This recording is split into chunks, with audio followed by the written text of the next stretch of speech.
Something's wrong up there. Something ancient. And it doesn't want us there. You ever heard of the Alaska Triangle? Most people haven't.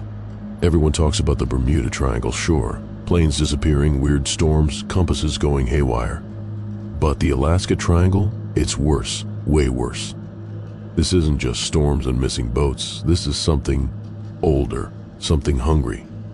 The triangle stretches from Anchorage down to Juneau and all the way up to Barrow in the north. That's over 200,000 square miles of rugged wilderness, jagged mountains, ice fields, and deep ancient forests that haven't been touched by man in centuries. People call it God's blind spot, but if you ask the locals, they'll tell you God abandoned it on purpose. Since 1988, more than 16,000 people have gone missing in the Alaska Triangle. That's 5 times the national average for missing persons. Entire planes vanish without a trace. Hikers walk into the woods and never come out. And what's weirdest, most of them are never found. No bodies, no wreckage, nothing. Like the earth swallowed them whole. And then there's the ones who do come back. But they're never the same. Port Chatham, the village that ran from shadows, one of the creepiest stories. It's about Port Chatham, an old fishing village on the Kenai Peninsula.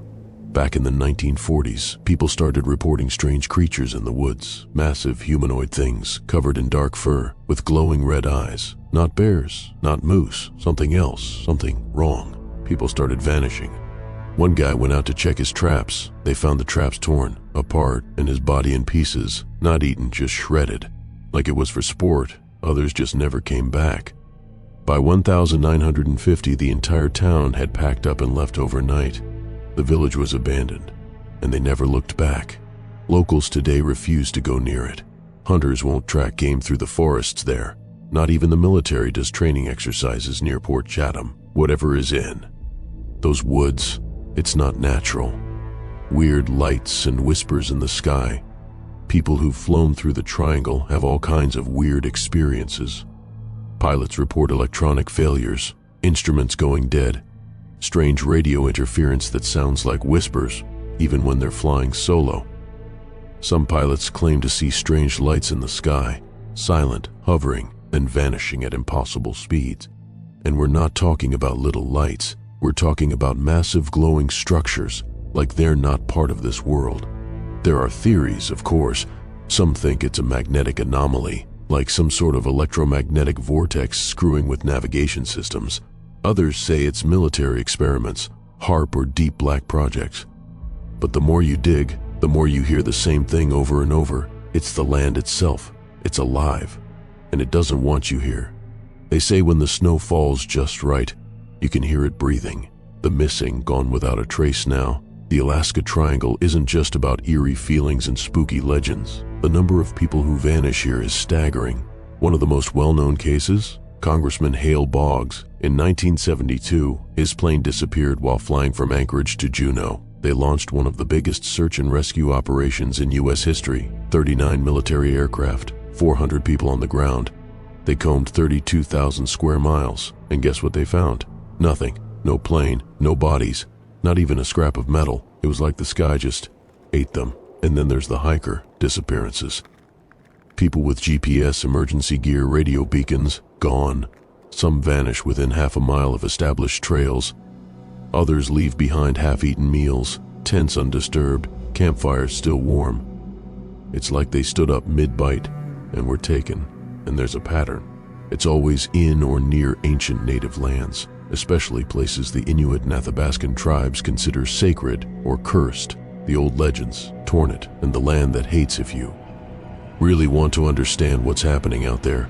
You need to look back, way back, before settlers, before maps, back when the native peoples of Alaska ruled the land. The Inuit speak of a creature called the Tornit. Imagine a human but bigger, taller than any man, covered in dark matted fur. It doesn't speak, doesn't hunt for food, it hunts for fun. They say the Tornit can mimic human voices, calling out your name in the voice of someone you trust. People follow the sound and never come back. Other tribes talk about shadow people, beings that live in the spaces between our world and something older. They're said to come out during the long winter nights when the aurora borealis dances in the sky. The lights, they say, are not just beautiful, they're a veil, a door, and when it's opened, they come through. There are also tales of black pyramids buried beneath the ice, older than anything humans ever built, structures that pulse with energy, places where compasses spin, birds fall from the sky, and people get pulled apart from the inside. The man who came back wrong one case always sticks with me. A man named Tyler Madsen, bush pilot out of Fairbanks. He was flying a cargo run in 2013 when his plane went off radar.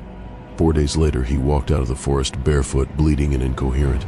He should have died of exposure, but he was barely frostbitten. Paramedics said his vitals were off, like his heart rate and blood pressure didn't match a man his size. He wouldn't speak at first, just stared. But when he finally did, all he kept saying was, "It's under the ice, it's dreaming, and it wants out." They put him in a psych ward. He clawed out his own eyes 6 days later. There was no history of mental illness. And here's the kicker, the last coordinates from his transponder put him right over Port Chatham. They're not just hiding something up there. They're keeping something in. The government's eye in the storm. HAARP in the heart of the Alaska wilderness, right inside the triangle, is one of the most controversial research facilities in the world. HAARP, the High-Frequency Active Auroral Research Program located near Gakona. Officially, it studies the ionosphere, helps with communications, satellite systems, and tracking natural phenomena. Unofficially, a lot of people believe HAARP is doing something else entirely. It's got antennas stretching for acres, towers bristling with gear, and security so tight even locals aren't allowed near the fences. People have reported black helicopters, military convoys, and strange low-frequency hums that rattle windows in nearby villages, sometimes shaking people awake in the middle of the night. Some say HAARP is trying to control weather. Others believe it's experimenting with dimensional gateways, trying to open a rift in the atmosphere, whether on purpose or by accident. And guess what? Every time there's a HAARP testing window, local reports of missing people, aurora anomalies, and strange sightings go through the roof. One former contractor, who vanished shortly after posting a forum leak in 2016, claimed HAARP's underground levels were hiding non-terrestrial containment vaults. His last message? It's not about communication, it's about containment. They're not testing the sky, they're trying to keep something buried. The miner's tunnel and the sound no one should hear. In 1998, a private mining company began exploratory drilling in an area west of Mount Hayes, a place the Athabascans call the Dead Core. They were searching for rare earth elements. What they found instead was a tunnel. The first drill snapped, not hit rock, snapped like something grabbed it. The second bore made it 500 feet down before they picked up sounds on the seismic monitors. Not rock shifts, not water. It was rhythmic, pulsing. Some described it as a heartbeat. The drill team packed up that night. One man, Luis Carranza, refused to go. He said he wanted to go down and record the sound himself. They found the rope he used, frayed, burned on one end. His gear was untouched. His voice recorder, however, played something else. No screaming, no struggle. Just a voice, deep, guttural, not human, repeating in perfect English, "Not yet." They never went back. The ones who wait beneath. Here's the chilling theory that ties it all together. What if the Alaska Triangle isn't a random zone of strange events? What if it's a containment field, a place where something ancient and sentient is trapped beneath the ground or under the ice, and its presence is distorting time, space, even reality? People go missing because they're getting too close. The land moves to protect itself. The forests swallow them whole. The weather shifts violently to block access. And what if the government knows? HAARP, secret military flights, entire areas closed off by environmental protections that no one is allowed to question. High-altitude satellites aimed downward, drones that never blink. Whatever is down there, it's waking up, and they can't stop it forever. The land isn't just haunted, it's hunting. The survivor accounts, "Something followed me back every now and then. Someone makes it out of the Alaska Triangle alive."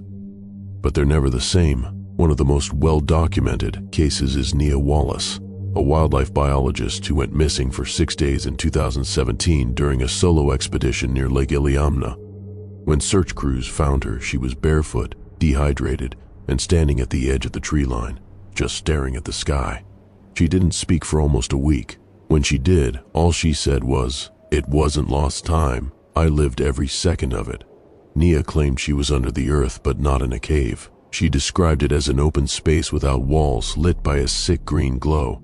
She said she wasn't alone. There were others down there, People who had been missing for years. Some were crying, some were just watching her.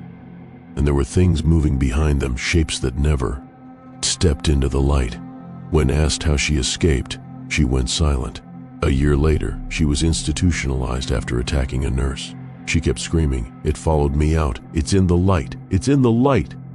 She died of a seizure in 2019. Before she passed, she sketched something dozens of times in her notebook.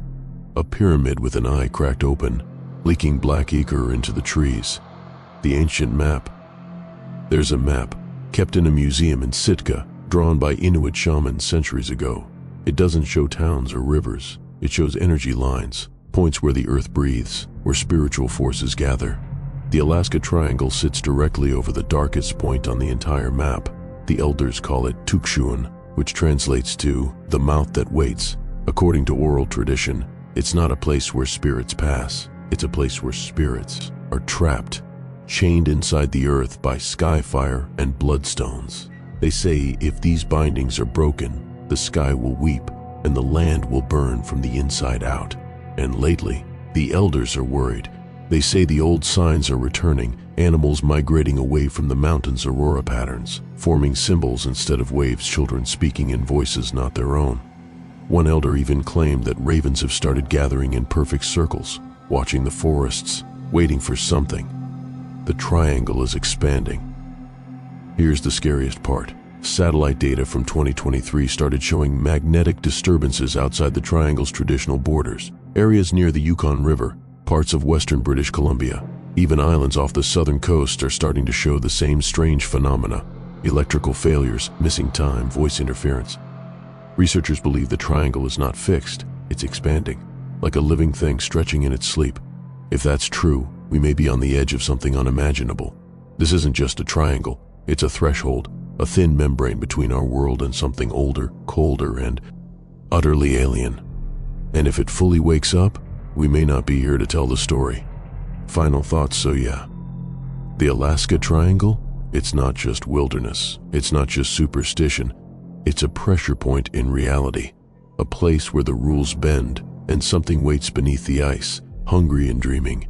If you're thinking of visiting, don't. And if you do, don't follow the voices, no matter who they sound like.